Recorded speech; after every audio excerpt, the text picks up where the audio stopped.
Oi, gente, esse é o primeiro vídeo do canal. Eu vou explicar mais ou menos para vocês qual é a ideia.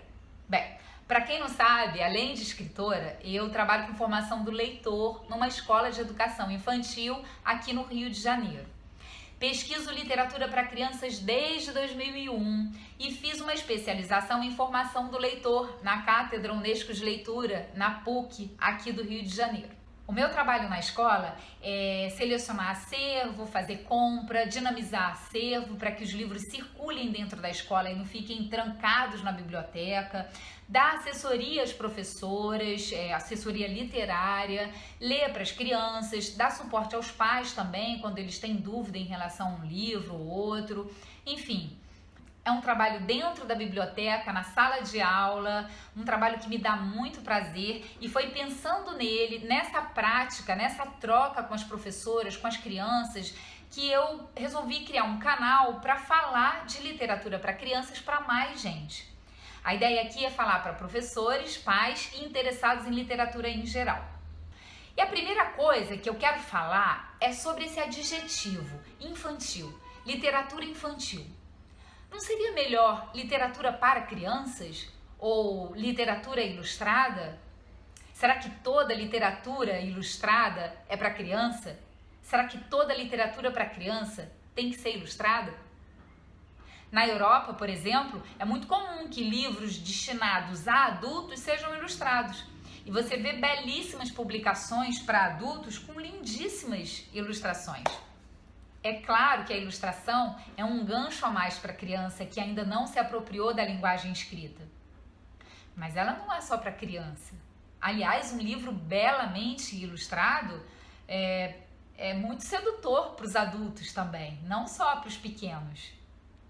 E é claro que um adulto que não tem uma criança, que não tem filho, que não tem um sobrinho, um afilhado, alguma criança que ele queira presentear, esse adulto ele não vai à sessão de literatura para crianças, né? Dificilmente ele vai lá parar para ficar vendo o que tem.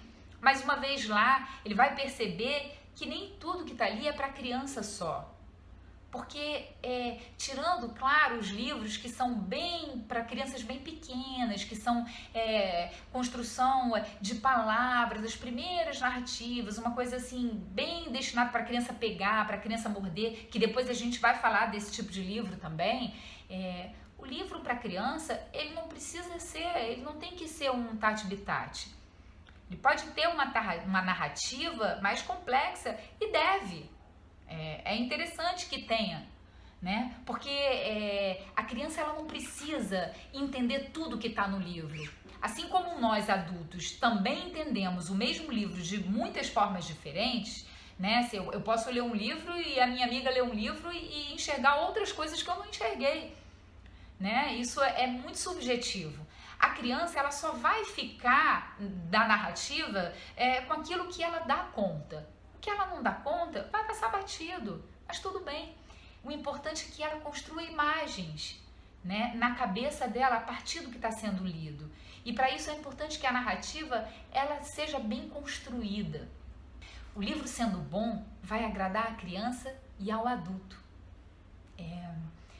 Mesmo que ele seja um livro para criança bem pequena.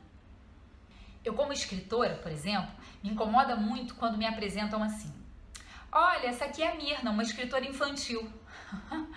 Não seria melhor? Essa aqui é a Mirna, uma escritora. E a outra pessoa pergunta, que ótimo, você escreve? O que você escreve? Eu escrevo literatura para criança, escrevo literatura para jovens, escrevo literatura para adultos. Tudo é literatura. As pessoas costumam achar que a literatura para criança é um gênero menor. E não é. A literatura para criança, ela se basta. Ela não é um degrau, ela não é uma escada para a literatura adulta. Então as pessoas falam, você escreve para criança e quando é que você vai começar a escrever para adulto?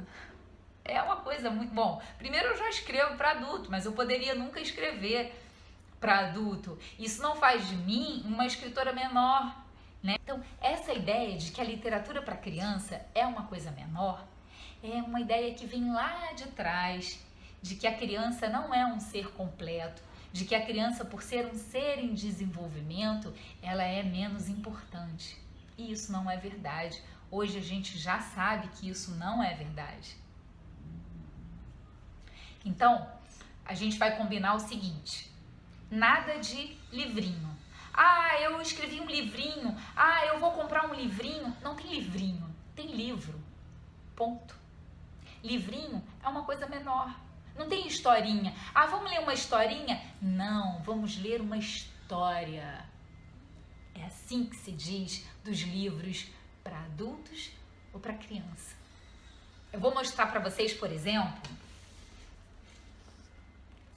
um livro, olha aqui. História do Japão em Imagens.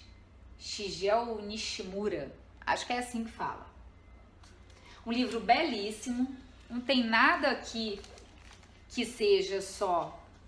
Ele tá em japonês e em português. Uma história belíssima, com imagens belíssimas. E aí, você sabe me dizer se é para adulto ou se é para criança? É literatura, tanto faz.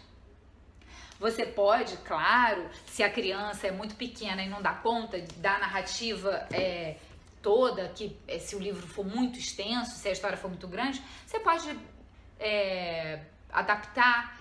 Você pode ler alguns trechos, você pode ler primeiro para se apropriar da história, para depois ler para a criança. Isso a gente vai falar também, né? A gente nunca deve ler um livro para uma criança sem antes ter lido ele previamente, para se apropriar da história e ler a história com verdade.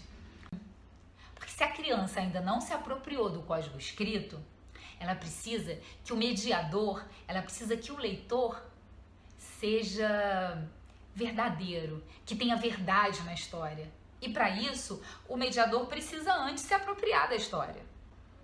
Outro livro que eu vou mostrar para vocês agora é um livro de uma das minhas autoras preferidas, que é a Marina Colasanti, A Moça Tecelã.